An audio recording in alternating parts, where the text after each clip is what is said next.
Bursa calon gubernur daerah khusus Jakarta kembali ramai diperbincangkan di ruang publik setelah sebelumnya nama Sri Mulyani, Andika Perkasa, Tri Risma Harini, Mardani Alisera, Basuki Cahayapurnama, Riza Patria, hingga Rahayu Saraswati digadang-gadang meramaikan pilkada gubernur daerah khusus Jakarta.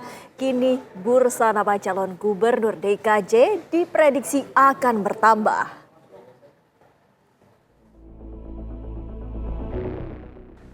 Pekan ini publik juga dikejutkan dengan munculnya nama anak terakhir Presiden Jokowi, Kaisang Pangarep, yang masuk bursa cagup Pilkada 2024.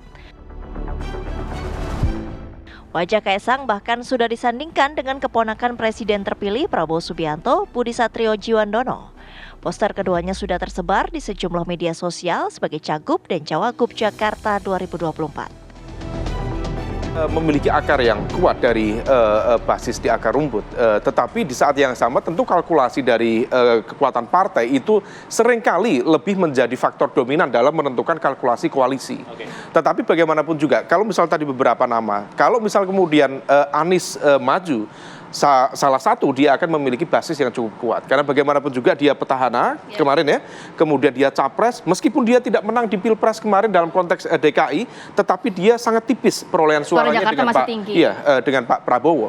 Dan di saat yang sama kalau misal kemudian dia bisa mempertahankan posisi yang sama di periode kedua, ini akan menjadi panggung yang akan menghidupkan kartu politik dia sampai di 2029. Nah, tetapi juga di saat yang sama ini tidak mudah karena ada faksionalisme yang cukup clear terlihat sekarang dari basis kekuatan koalisi dia di Pilpres kemarin. Praktis PKB dan juga Nasdem belum tentu akan memberikan dukungan kepada Mas Anies, dan PKS juga masih misteri. Nah, yang berpotensi menjadi potential challenger yang cukup kuat, salah satunya adalah Ridwan Kamil. Posisi DKJ, daerah khusus Jakarta, pada hari ini menjadi penting, pelan-pelan nih, supaya pemirsa semakin semangat, karena ada dua pimpinan IKN yang mengundurkan diri.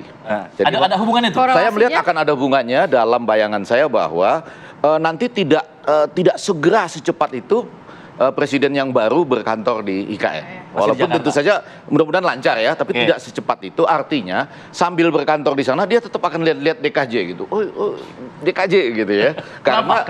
Kan nggak secepat itu mengimbangi sebagai sentral dari tadi tetap ya politik, kemudian bisnis terutama ya, dalam waktu yang mulai dari Oktober sampai 6 bulan ke depan mungkin ya, dengan harapan tetap IKN. Jadi masih menarik lah DKJ. Oh, sangat menarik. Terus yang kedua, ada bayangan bahwa sebelum ke survei ya, kemenangan di pusat itu nanti mau dibikin skenarionya ke bawah, kurang lebih seperti itu dengan koalisi-koalisi.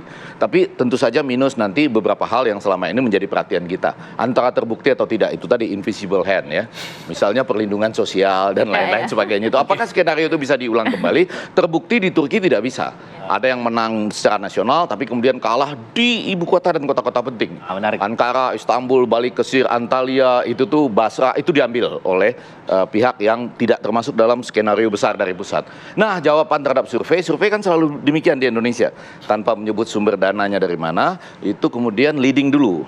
Membuat orang berpikir ini yang menang, ini yang menang. Nanti 3 minggu kemudian mulai pelan-pelan agak insaf. Nah, di 2 minggu terakhir itu relatif akurat. Kurang lebih begitu. Jadi survei-survei yang ada pada saat ini ya mungkin bisa menyesuaikan diri dengan keputusan MA dan yang lain-lain.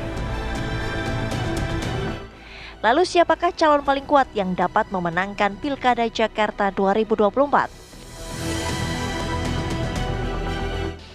Tim TV One mengabarkan.